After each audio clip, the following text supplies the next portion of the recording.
Amara Okoye was running. Her bare feet slapped against wet concrete as she bolted through the narrow alleyway behind her house, the afternoon rain turning the ground into a slippery mess.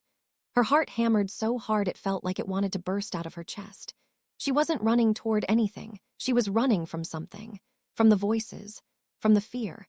From the decision that had been made without her. From the life that was suddenly being ripped out of her hands.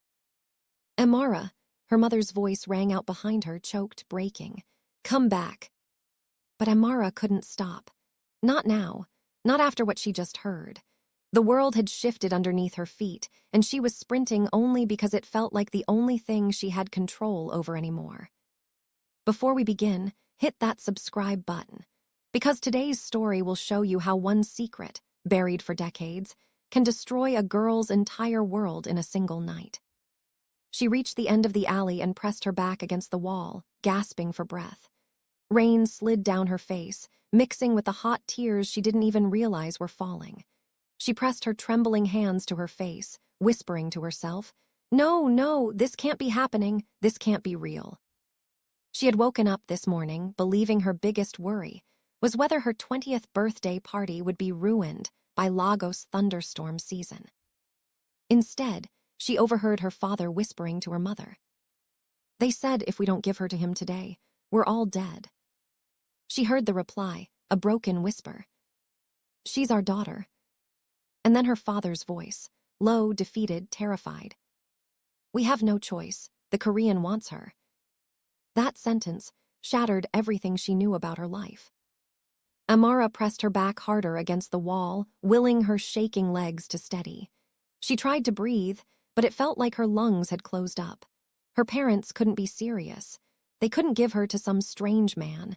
They couldn't sell her life just because they were scared. A loud horn echoed down the street. She froze. The sound didn't belong in her neighborhood.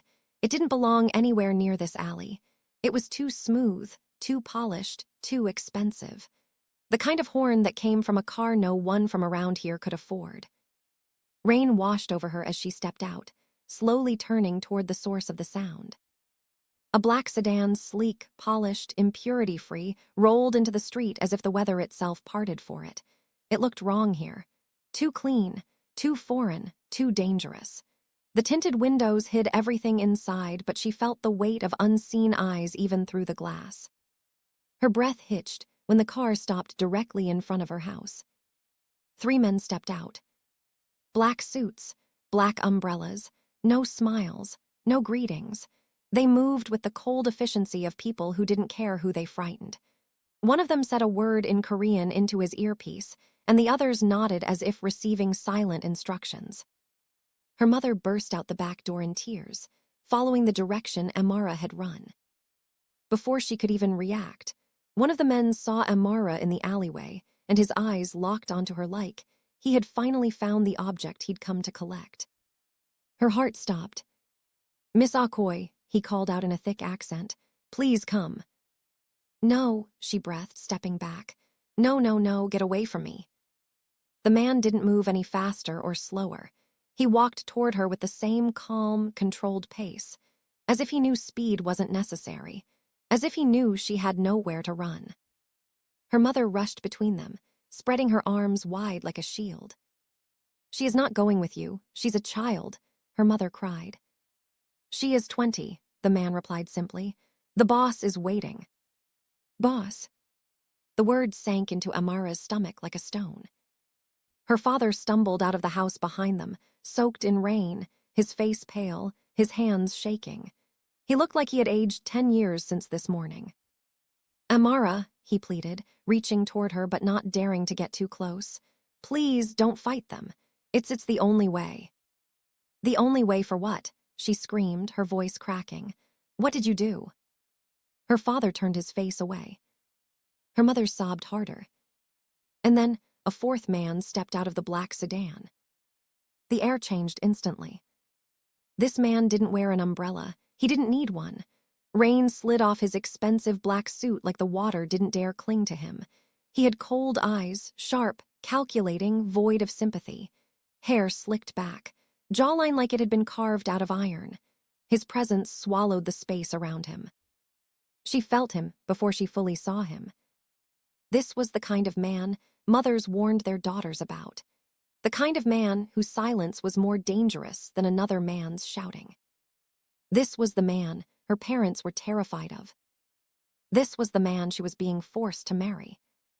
His gaze locked onto her, and for a split second the entire street fell quiet, like even the rain paused.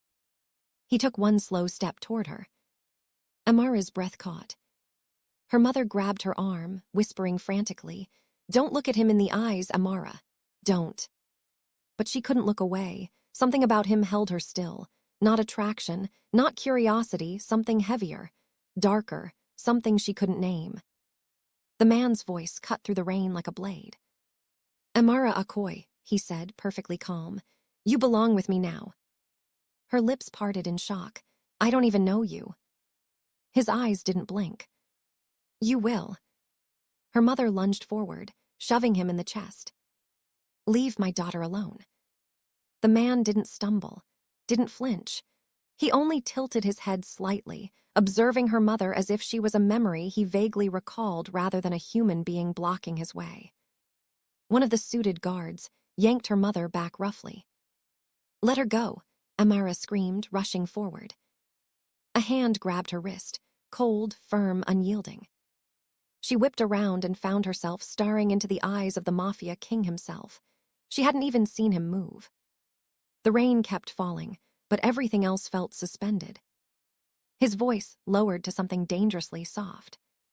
"You will come with me, now." "Why?" she whispered, trembling. "Why me? Why are you doing this?" His expression didn't change, but his eyes flickered, just once, with something she didn't understand. Something that almost looked like pain. "Because," he murmured, "I made a promise long before you were born." Her blood ran cold. Her mother froze. Her father's head dropped in shame. And Amara, shaking, stared at this stranger, this dark, terrifying man who knew something about her life she didn't. He said one more thing, before the guards pulled her toward the awaiting car. "A promise I intend to keep." Amara's scream tore through the street as the guards dragged her toward the car. She kicked, clawed, fought, but their grip didn't loosen, not even slightly. Her mother was being held back by two men. Her cries drowning under the thunder. Her father stood motionless in the doorway like a man witnessing his own funeral. "Daddy, Daddy, help me do something," Amara screamed. But he didn't move. He couldn't. His knees buckled, and he collapsed onto the wet ground, hands pressed to his face. Rain washed over him, but nothing could wash away the shame flooding his eyes. "Amara," he choked out, voice cracking. "I'm sorry, I'm so sorry." His apology only made her scream louder. The guards opened the back door of the sedan. The interior glowed with cold blue lights, luxurious and sterile, like a cage designed by someone with money and no soul. Amara thrashed harder, her hair sticking to her face, her breath coming out in broken sobs. Let me go, I'm not going with you." A guard elbowed her hard in the side, not enough to bruise permanently, but enough to warn her. She gasped in pain and stumbled. And then, suddenly, a shadow blocked the rain in front of her. The Mafia king, Jae-Min Han, stood there unmoving. He raised a hand. The guards froze instantly. Not a word, not a command, just a gesture, and the men obeyed like machines. Amara panted, swallowing tears as she looked up at him. His eyes dragged over her face, studying her, not the way a man studies a woman, but the way a general examines something fragile yet important. "Enough," he said quietly. The guards released her. She stumbled back, arms trembling violently. Amara pressed a hand to her ribs where she had been struck. The pain shot upward, making her breath hitch. Jae-Min turned his head, slightly toward the guard who had hit her.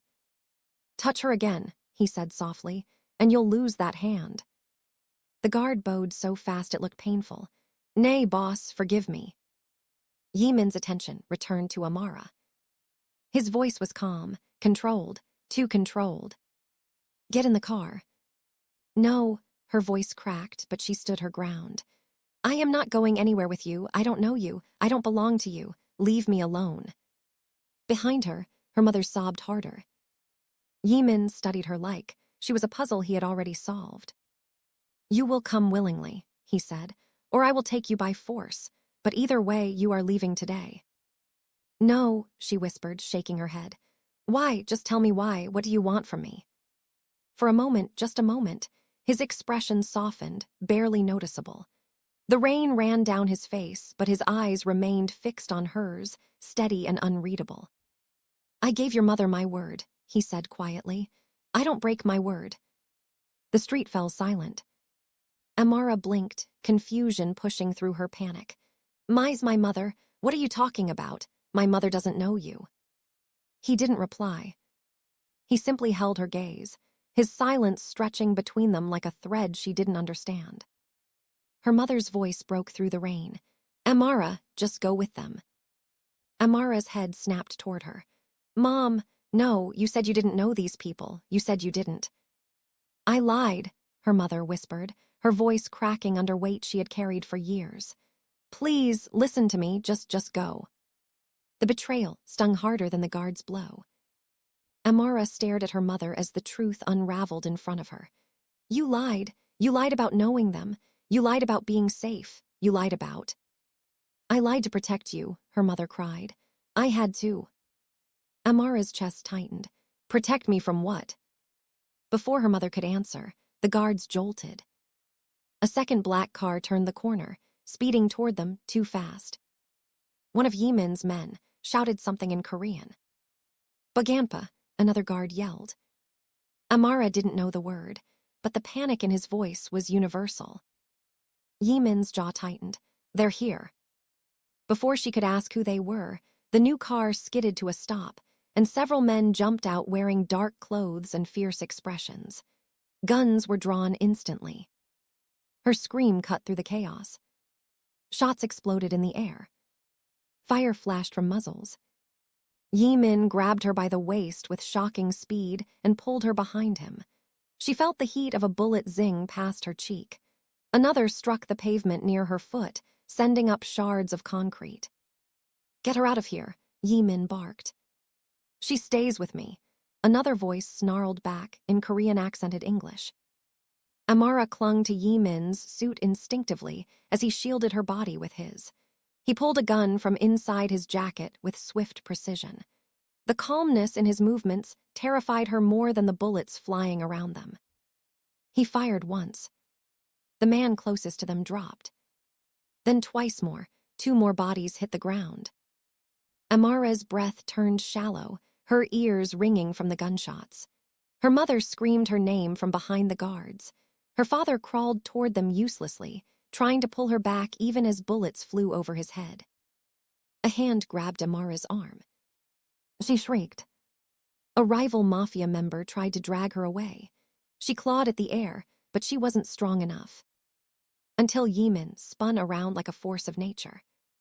He kicked the man so hard he slammed into the car door. The man wheezed, dropping his weapon. Jae-Min pointed his gun at him, ready to fire. But Amara grabbed his wrist. Stop, don't kill him, she cried.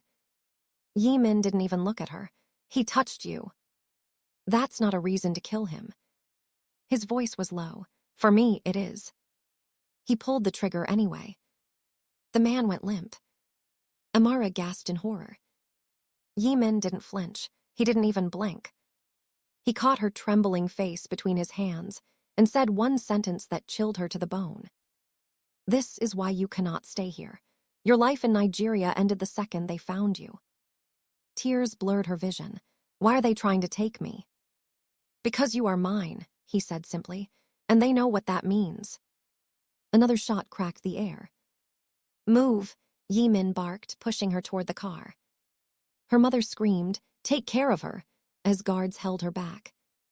Her father sobbed, forgive me, Amara, please. But Jae-Min lifted Amara into the back seat like she weighed nothing. He climbed in beside her, slammed the door shut, and yelled one command to his driver. Seoul. The car sped off, leaving her parents, and everything she had ever known, behind in the storm. Amara pressed her palms against the tinted window as the car sped through the flooded Lagos streets, her breath fogging the glass. Her mother's voice still echoed in her ears, raw and desperate. Her father's broken sobs haunted her chest. She watched her home grow smaller, swallowed by rain and distance, until it vanished entirely. Her voice trembled. Please, please let me go back. I don't want to leave them. The car interior hummed with cold silence. Blue LED lights glowed faintly under the seats, casting sterile shadows across the leather. The scent of cologne, expensive, foreign, mixed with gunpowder lingering on Jae-Min's clothes. He sat beside her, legs crossed, hands relaxed, as if they hadn't just fled a shootout, as if she wasn't shaking uncontrollably inches away from him. "You cannot go back," he said without looking at her. "Why not?" her voice cracked. "Why can't I go home?" "Because they will kill you," he replied calmly. "Your parents knew that." Amara swallowed, fighting the lump in her throat. "Because of you, or because of them?" He turned his head, his dark eyes meeting hers with unnerving stillness. "Both." She shrank back against the door, heart pounding. Thunder rolled outside, rattling the car. Every time the lightning flashed, she saw his expression more clearly, hard, unreadable, dangerous. "Who were those men?" she whispered. "Rivals." "What do they want with me?" He didn't answer. "Please," she begged, leaning forward despite her fear. "Just tell me why they want me." His gaze flickered to her lips, just a second, then away. His jaw tightened. For the first time since she'd seen him step out of the car, something in him shifted, a crack in the armor. "It is not your burden to carry," he said quietly. "Not tonight." "I have a right to know," she snapped, fear morphing into anger. "My whole life just blew up, my parents, my home, everything. I deserve answers." Jae-Min finally turned to her fully, and the intensity in his stare forced her back into her seat. "You will get answers," he said, "in Seoul." Her breath hitched. "Seoul, Korea, you're taking me out of the country." "Yes." "But why?" His nostrils flared slightly, a sign she was pushing him. "You will be safer there," he said. "Safe," she choked out, "with you." His voice dropped to an icy whisper. "Safer than you will ever be here." Amara wrapped her arms around herself, shivering. The realization hit her slowly but painfully. This wasn't temporary. This wasn't something she could talk her way out of. She wasn't going home tomorrow, or the next day. She was being taken from her country, her family, her identity. Her life was no longer her own. Her voice broke. "What did my mother do? Why did she tell me to go with you? How do you even know her?" Jae-Min's eyes darkened with something that looked almost like memory, but he shut it down instantly. He looked away. "Your mother was important," he said. "She made me promise something. Now I am keeping it." A single tear slid down Amara's cheek. "Why didn't she tell me anything?" "Because she wanted you to live," he said simply. The car hit a smoother road. The engine hummed steadily. The storm quieted outside, but inside the car, Amara felt trapped in a different kind of storm, one she couldn't escape from. She curled into herself, trying to steady her breaths, but the fear clawed up her throat. "Are you going to hurt me?" "No." "Are you going to marry me?" "Yes." The word didn't hesitate, didn't stumble. He said it as casually as someone confirming a reservation. Amara's heartbeat stuttered. She felt the world tilt. "You can't," she whispered. "I already did." Her eyes widened. "What?" He looked at her with a maddening calm. "Your parents accepted the marriage arrangement last night." "No," she shook her head violently. "No, marriage. I didn't agree to anything. You can't." "Your agreement is irrelevant," he said, voice low. "It was not a proposal, it was a contract." Her hands trembled so hard she had to grip the seat to steady them. "That's not marriage. That's a transaction." "Everything in my world is," he replied. Amara covered her mouth, struggling to breathe. She sank into the leather seat, tears spilling freely now. "I won't do it. I won't marry you. I'll refuse. I'll run. I'll." "If you run," he cut in, "they will find you before I do." She stared at him, her fear turning icy. "Then I'll scream," she whispered. "I'll scream until someone helps me." "No one will," he replied. "Not against me." The certainty in his tone stole the air from her lungs. The car fell silent except for her shaky breaths. After what felt like forever, she whispered, "Why are you doing this to me?" He turned his head, studying the raindrops racing down the window. His voice, when it came, was softer, haunting. "I'm doing this for you." She stared at him like he was insane. "For me, you ripped me from my home, you destroyed my life." His eyes snapped toward her, hardening instantly. "Your life was already in danger." "Because of you." "No," he said, "because of your mother." She froze. The words hit like a punch to the ribs. "My mother." He leaned slightly closer, voice deep and deliberate. "Everything began with her. Everything ends with you." Amara felt her skin prickle. "What are you talking about?" But Jae-Min didn't answer. He just leaned back, crossing his legs, tapping an unreadable rhythm on the armrest. Minutes passed. The city lights grew dimmer. The airport grew closer. A silence settled between them, thick, suffocating, full of secrets she wasn't ready to hear but terrified to know. Finally, she whispered, "What did she do? What did my mother do to put me in your world?" Jae-Min closed his eyes for a moment. When he opened them, something unspoken flickered behind them. "She saved my life," he said quietly, "and in doing so, she sacrificed yours." Amara's breath shattered. Before she could ask anything else, the car rolled past security gates, heading straight toward a private jet waiting on the tarmac, its lights glowing like a portal to another world. Her world was gone. Her future was no longer hers. And the man beside her. He held every secret that was supposed to belong to her. The tires hissed against the wet tarmac as the sedan pulled to a stop beside the private jet. The aircraft loomed above them, its silver body reflecting streaks of lightning across the sky. The steps were already lowered, two more suited guards waiting at the bottom like silent shadows. Amara shrank into her seat. Her body trembled, her fingers clutching the seatbelt as if it could anchor her to the life she was rapidly losing. The door opened, letting in a burst of cold, metallic-smelling air. Jae-Min didn't move immediately. He sat there, watching her, not with pity, not with patience, with certainty, as if every part of this moment had been planned long before she ever existed. "Get out," he said. She flinched. "No." He leaned closer, and she felt the heat of him, the command in his presence. His voice dropped to something almost gentle. "We can do this quietly," he said, "or we can do it the way you saw earlier." Her pulse spiked. The memory of gunfire, the bodies on the ground, the man he killed without hesitation, the blood that splattered her shoes. Quietly suddenly felt like mercy. Amara slowly unbuckled the seatbelt, her shaky fingers slipping on the metal latch.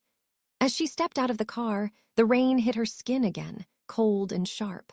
The guards closed in around her, not grabbing her this time, just forming a wall that made escape impossible.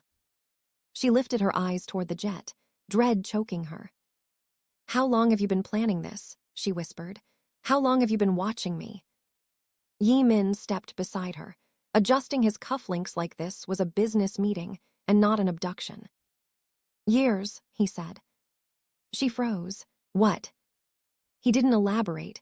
He just walked past her, up the steps, expecting her to follow. Amara's legs felt like they might collapse under her, but she forced herself to move. Each step felt heavier than the last. Her breaths came shorter, tighter, the closer she got to the open cabin door. The guards nudged her forward. Inside, the jet was dimly lit with warm gold accents, beautiful, expensive, and suffocating. Leather seats faced each other. A bottle of whiskey glimmered on a side counter. The faint hum of machinery filled the air. Jae-Min took the seat near the window, tapping something on his phone. A guard gestured for Amara to sit opposite him. She shook her head. "I don't want to sit." "Sit," Jae-Min said without looking up. Her knees buckled instantly, almost like her body obeyed before her mind did. She sat. He finally raised his eyes. You will not be harmed, he said. Except emotionally, she hissed. He didn't flinch. You will adjust. I'm not a piece of furniture, she snapped. No, he said. You are the only thing in this world that cannot be replaced.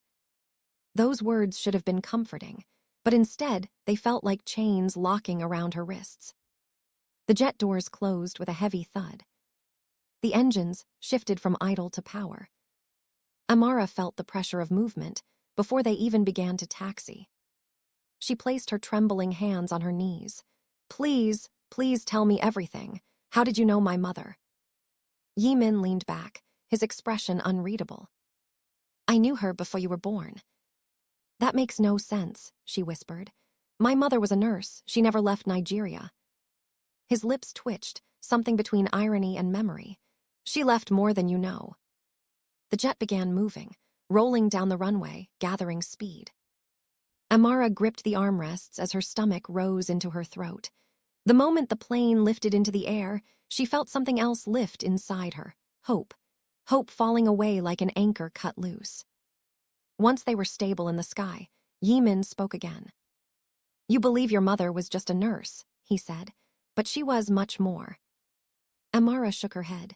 No, my mother was simple, quiet, she never. She saved my life, he cut in. Not once, several times. A chill ran down her spine. Saved your life? Why? How? Jae-Min studied her face. Searching for something, recognition, resemblance, fear. She was brave, he said.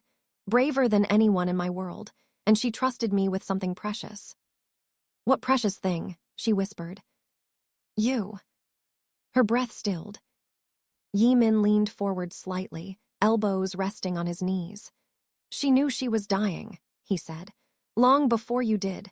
She also knew that the people after me would eventually come after you because of her connection to me, so she made me swear something, an oath.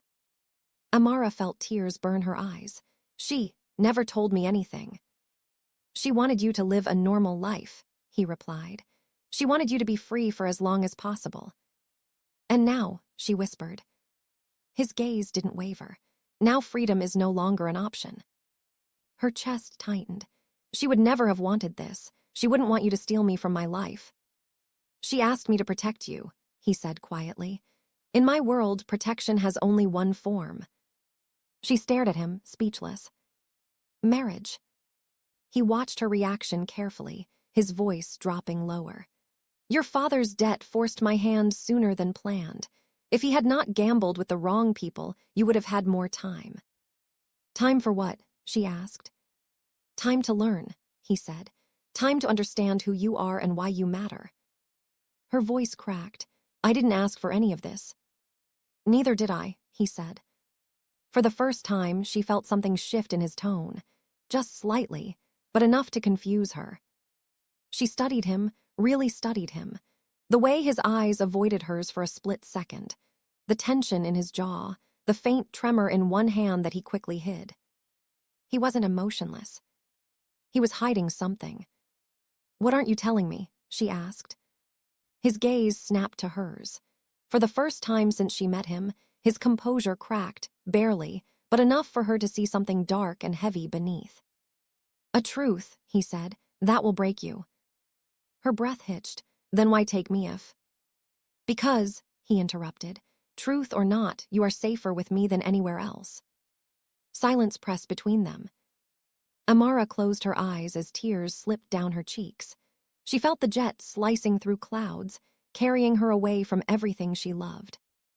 And toward a man who spoke in riddles. A man who killed without blinking. A man her mother somehow trusted. A man who believed she belonged to him. She whispered, barely audible, "What are you to me?" Jae-Min's eyes lingered on her, unreadable, heavy with past and future. Everything, he said. The jet sliced deeper into the night, breaking through clouds until the world below became nothing but darkness and distant lights. Amara wiped her tears, but they kept coming, uninvited, unstoppable. She had never felt so alone. Not even when her mother was sick and the doctors whispered outside the door. Not even when her father lost his job and the house felt like it was shrinking. This was different. This was isolation born from fear. Jae-Min hadn't moved from his seat. His posture was calm, precise, hands interlocked, gaze fixed on nothing. But the energy in the cabin had changed. Something about him felt tighter, harder. The man sitting across from her wasn't just cold. He was holding something inside with a grip so firm it made her uneasy. Amara swallowed, her throat painfully dry. What will happen when we land? He didn't look at her. You will be taken to a secure residence. You will not leave. You will not be harmed. That sounds like prison, she whispered. It is protection. You keep saying that, she said, voice trembling, but none of this feels like protection. It feels like you're trapping me. His jaw twitched. Would you prefer death? He asked softly. Her breath hitched. What kind of question is that? A real one, he replied. The men who attacked you today will not stop, and the next time they will not fail. So you think forcing me to marry you is the solution? Yes. The certainty in his voice made her chest tighten. But why? She insisted. What does marrying me fix? It marks you as mine. Like property. In my world, he said, that mark is the difference between life and death. Amara's stomach twisted. You can't just claim me. I already have. She stared at him, shaking with anger and terror. You're insane. Possibly, he said, but insanity kept me alive. It will keep you alive too. The worst part was, he believed every word. Amara pressed a hand to her mouth, trying to quiet her sob. She didn't want him to see her break, not more than she already had. But her voice still cracked as she whispered, I just want to go home. You no longer have one. Her head snapped up, fury burning through fear. Don't say that, my mother. Your mother put you in my world, he said. Your father delivered you sooner than intended. Stop speaking in riddles, she cried. If you know something, then just tell me. He finally looked at her. The air felt colder. I owe your mother my life, he said, but she did not save me out of kindness. She saved me because she knew one day I would save you. Amara shook her head.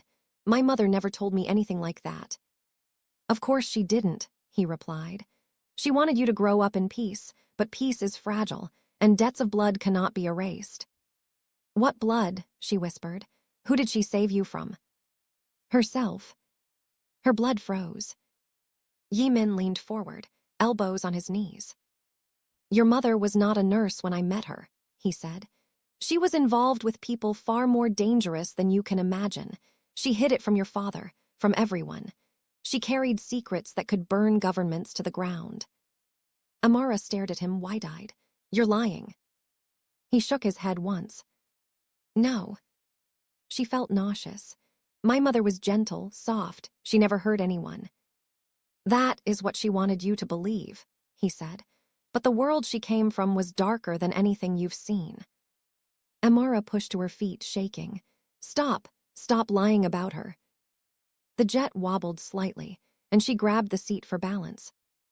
Jae-Min stood too, catching her wrist before she could fall. His grip was firm but not painful. She tried to pull away, but he didn't release her. Let me go, she whispered. No. His gaze held hers. Listen to me. She tried to turn her face away, but he stepped closer, lowering his voice until she could feel his breath on her cheek. Your mother killed for me, he said quietly. Her body went rigid. She saved me by ending men who wanted me dead. She hid me, fed me, stitched my wounds. She broke laws that could have destroyed her. And when she realized her enemies might one day come for you because of what she did. He lifted his gaze to hers, his voice turning almost reverent. She made me swear on my life that I would take you, protect you, even if it meant taking you from the world you knew. Tears streamed down Amara's face. She shook her head again and again. Stop, please. That doesn't sound like my mother. It was the part she kept away from you, he said. She loved you too much to let you see the things she did. Amara sank back into the seat, every bone in her body shaking. This can't be real, you're making this up. Ask me anything about her, he said softly. Her scars, her habits, The way she smiled only when she watched you sleep. The lullaby she hummed when she thought no one was listening. I know all of it. Her breath caught. How? She whispered. Because she trusted me, he said. Because I was the only one who could protect what mattered most to her. Amara pressed her hand to her chest, as if she could physically hold her heart together. If she trusted you, she whispered painfully, then why do I feel like I'm being kidnapped? Because I am not your mother, he said. I protect differently. Silence filled the cabin, heavy enough to crush air. Finally, she whispered, why didn't she tell me? His expression softened in a way she didn't expect. She wanted you to love the world, not fear it. A tear slipped down Amara's cheek. Jae-Min stepped back, giving her space. You can hate me, he said. You can scream at me, you can fight me, but understand something clearly. He lowered his gaze to the floor for a moment, a shadow crossing his face. If I leave you, he whispered, you will die. Amara closed her eyes. And for the first time since the nightmare began, she felt something even worse than fear. She felt trapped by truth. The cabin lights dimmed as the jet glided through calmer air. Outside the window, dawn began bleeding faint shades of blue into the darkness. Amara hugged herself tightly, her body still trembling long after the confrontation. Her mind spun, images of her mother's gentle smile warping into something sharper, something secret, something she never imagined. Jae-Min had returned to his seat, but he wasn't calm anymore. His fingers tapped rhythmically against the armrest, a steady, controlled beat that betrayed all the emotion he refused to show in his face. Every few seconds, his eyes flicked to Amara as if checking to see if she was breathing, if she was still whole, if she was breaking too fast. She finally found the strength to speak, though her voice came out hollow. You keep saying they'll kill me. Why? Why would anyone want to kill me because of what my mother did? He didn't answer immediately. He inhaled slowly, exhaled even slower. Because she betrayed people who do not forgive betrayal, he said. Who? The ones above me. Amara froze. Above you? Yes. How many people are above you? One. Her stomach tightened. And who is he? He is not someone you should know, Jae-Min said. Even speaking his name puts you in danger. She swallowed hard. If he's that powerful, why would my mother cross him? Jae-Min shifted his gaze back to the window. Because she valued your life more than her own. Amara covered her mouth, emotions choking her. What exactly did she do? He closed his eyes for a moment, as if choosing his words with painful precision. She helped me escape, he said, during a purge. A purge, she echoed. He nodded. In my world, disloyalty is paid for in blood. My superior ordered a cleansing of anyone suspected to be working with foreign intelligence.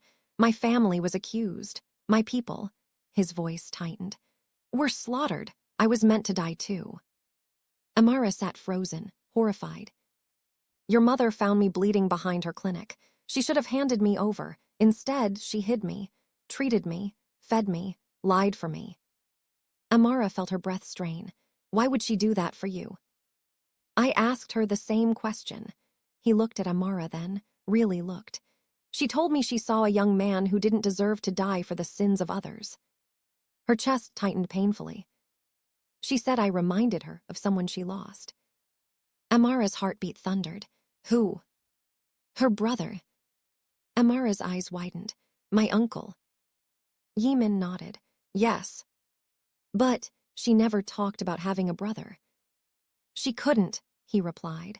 He was killed by the same man who ordered my death. A sharp gasp escaped her.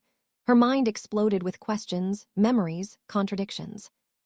She hid her past from you, Jae-Min continued, because she wanted you to be free from fear, free from the shadows that followed her. Amara wiped her eyes roughly. And you think taking me is protecting me from those same shadows? Not think, he said. No. She trembled. What would they do if they found me? He didn't blink. Use you, torture you, trade you, bait me. Amara felt her stomach churn. Why you? Why would they care about you if my mother was the one who betrayed them? Because I fled, he said softly. I lived. They see me as unfinished business, and now that your mother is gone. His gaze softened, just a fraction. You are the last trace of her existence, and the easiest way to make me bleed. The air seemed to drain from the cabin. Amara's voice shook. So that's why you want me, not for marriage, for leverage. Jae-Min's eyes snapped to hers, sharp. No, do not ever mistake this. I do not use you as leverage. If I wanted leverage, I would have left you where they could find you. She shook her head. Then what do you want from me? His voice lowered to something dangerously intimate. To fulfill my oath. To force me into your world, she snapped. To keep you alive, he corrected. Her heartbeat stuttered as he leaned forward slightly. Your mother didn't just save my life, he said. She made me promise to protect what she loved most, even if you hated me for it. Amara felt her throat close. She loved me. Yes, he whispered, more than she loved her own life. Her voice cracked, and you loved her too. He stilled. The tapping stopped. His eyes didn't flicker, but his posture locked, spine straightening. No, he said, not the way you think. Then how? She pressed, almost breathless. He exhaled long and slow. Your mother was the only person who ever treated me like I was human. She saw the boy beneath the violence. She did not love me. She pitied me. His voice dropped lower. But I respected her in a way I have respected no one else. Amara swallowed. And you think fulfilling her last wish gives you the right to take me? No, his gaze softened just barely. It gives me the responsibility. Amara shook her head, tears streaming. What responsibility forces you to marry me? Jae-Min's expression stiffened like steel. In my world, the only way to protect someone permanently is to tie them to your name, your status, your power. He paused, letting the meaning sink in. Only a wife cannot be taken from a mafia king. Her breath ruptured into a gasp. So I'm supposed to accept being your shield, your trophy, your possession. He flinched, barely noticeable, but she caught it. No, he said firmly. You are not a trophy. You are the one thing I fear losing. Her blood ran cold. What does that mean? She whispered. But he didn't answer. He stood instead, straightening his suit jacket, suddenly masking every trace of emotion behind an expression cold enough to kill. We land in 20 minutes, he said. Prepare yourself. Amara stared at him, stunned by how fast he could shut himself off. Then the jet dipped. A shiver ran through her as the city lights of Seoul, bright, endless, unfamiliar, rose to meet them. Her new world. Her new prison. And beside her, the man who believed she belonged to him. A man who claimed to protect her. A man who might be the only reason she was still alive. But as the jet descended, one truth settled in her gut like a stone. He wasn't telling her everything. Not yet. Not even close. The landing gear lowered with a deep metallic groan that vibrated through Amara's bones. The jet dipped lower, slicing through the dawn mist as the Seoul skyline emerged, towering glass giants, neon signs still glowing from the night, and a black sea of buildings stretching into the horizon. It looked like another world. Cold, sharp, untouchable. As the jet touched the runway, Amara's heart pounded so hard she felt dizzy. Her palms were wet, her throat tight. She kept telling herself to breathe, but each inhale felt like pulling shards of ice into her lungs. Jae-Min remained standing as the plane slowed, gripping the top of his seat for balance. He didn't look at her, not once.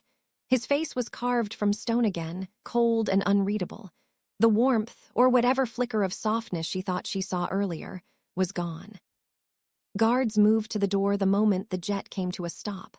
The hatch opened, letting in a blast of cold, early morning air. Amara shivered instantly. The temperature was nothing like Lagos. The air here felt thinner, harsher, carrying a faint scent of metal and winter. 2 black SUVs and a convoy of motorcycles waited on the tarmac. She wasn't being taken somewhere private. She was being taken somewhere important. Jae-Min finally turned to her. Stay close. Amara stiffened. I'm not a child. No, he said, you're a target. She flinched, but before she could respond, one of the guards stepped in, holding out a long black coat. Amara stared at it, confused. It's cold, Jae-Min said. Put it on. I don't want anything from you. You don't have a choice. He stepped closer, his fingers brushing hers for the briefest second as he draped the coat over her shoulders. The touch was accidental, but it sent a sharp jolt through her chest. She hated how her breath hitched. She hated how aware she suddenly was of the heat of his hand. She stepped away quickly. His jaw tightened, but he said nothing. The guards motioned for them to exit.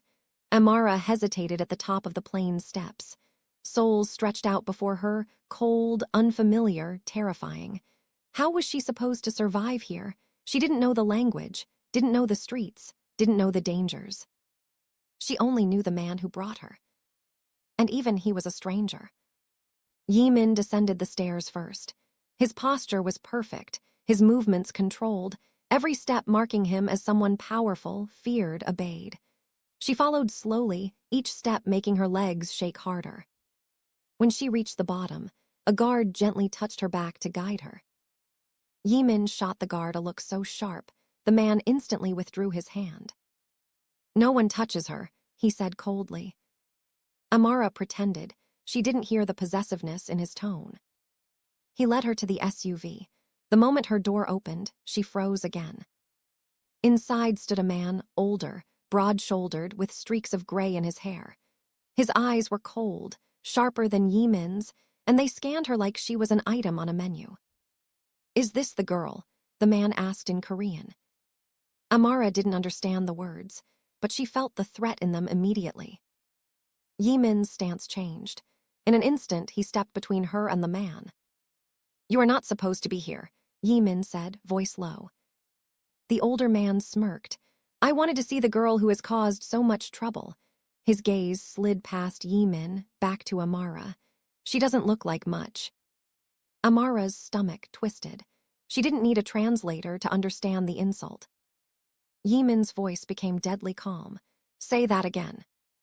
Why? The man taunted. Will you shoot me the same way you shot my nephew in Nigeria? Silence. The guard stiffened. Even the air felt like it froze. Jae-Min didn't move, didn't blink. Your nephew tried to take her. He died for it. So will you, the man replied coldly. Eventually. One of Jae-Min's veins pulsed in his jaw. He stepped closer, so close their faces nearly touched. Touch her, Jae-Min said, or come near her again, and I will send your entire line to hell.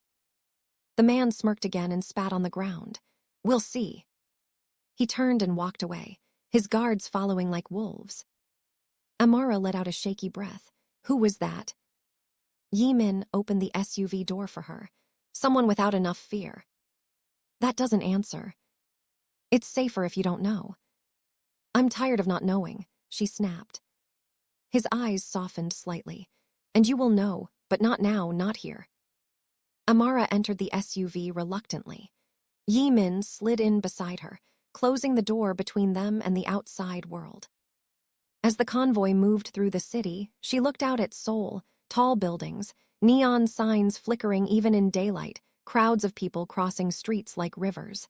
Everything moved fast, too fast. You are safe now, Jae-Min said quietly beside her.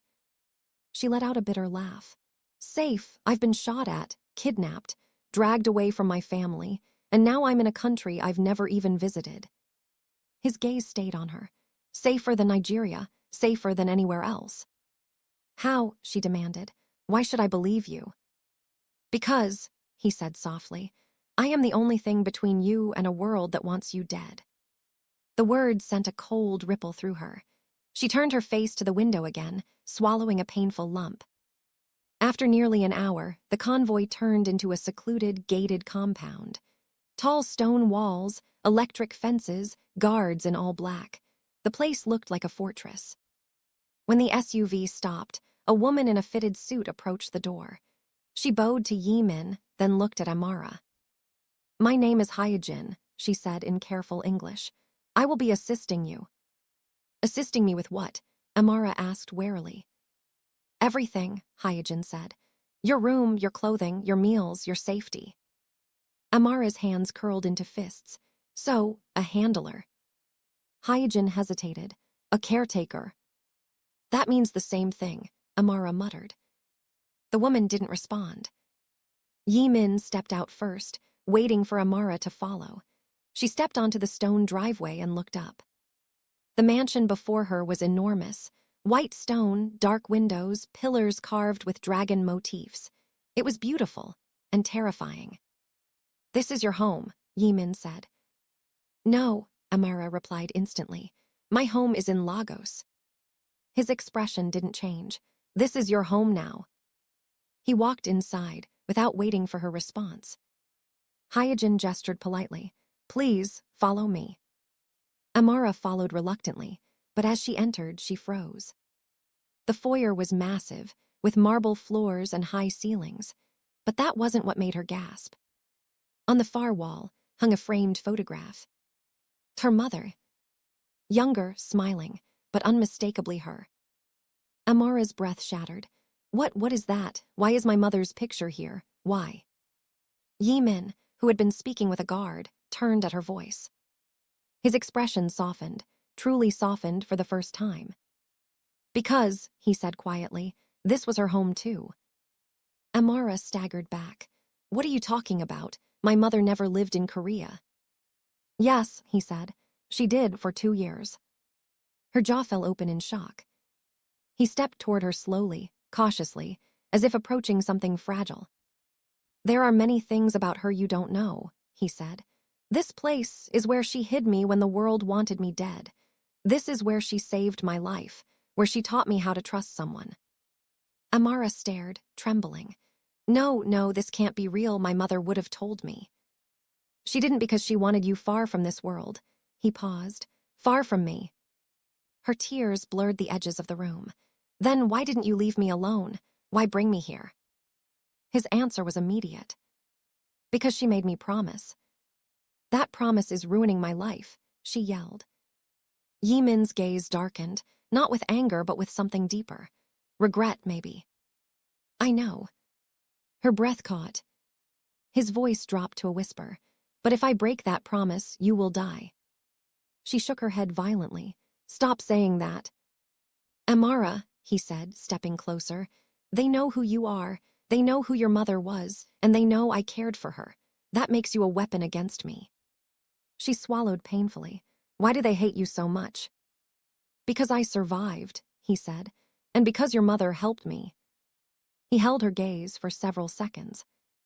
Then he said the one sentence that changed everything. You are the last remaining secret she protected, and now I am the last remaining shield you have. Amara felt her knees weaken. Before she could collapse, he caught her, one hand on her back, steadying her gently but firmly. For the first time, she didn't pull away. He lowered his voice, almost a whisper against her hair. I do not expect you to trust me, but you will live, even if I have to burn this entire country to keep you alive. Her breath shook as she whispered. What do you want from me, Jae-Min? What do you really want? Slowly, he lifted her chin until she was forced to meet his eyes. Everything your mother trusted me with, he murmured, which includes you. Her heart pounded violently. And whether you accept it or not, he added, voice deep, you are now my wife in the eyes of my world, and my world will kill to keep you, or kill to take you. Tears welled in her eyes. Why me? She whispered. His answer was barely audible. Because you are the only part of her I have left. The room fell silent. Her tears slipped quietly down her cheeks. And Jae-Min, dangerous, feared, unreadable Jae-Min, reached up and wiped one away with his thumb. The touch was gentle, too gentle, a fracture in the armor. Amara breathed shakily. I don't know how to live in your world. His hand lingered near her cheek. I will teach you, he said softly, and I will protect you, even if it destroys me. Her eyes widened. Because for the first time, she believed him. And that terrified her more than anything else. Tell us in the comments, should Amara trust Jae-Min or run from him? And if you want more tailies where love, danger, and destiny collide, make sure you subscribe so you don't miss the next chapter. More twists are coming.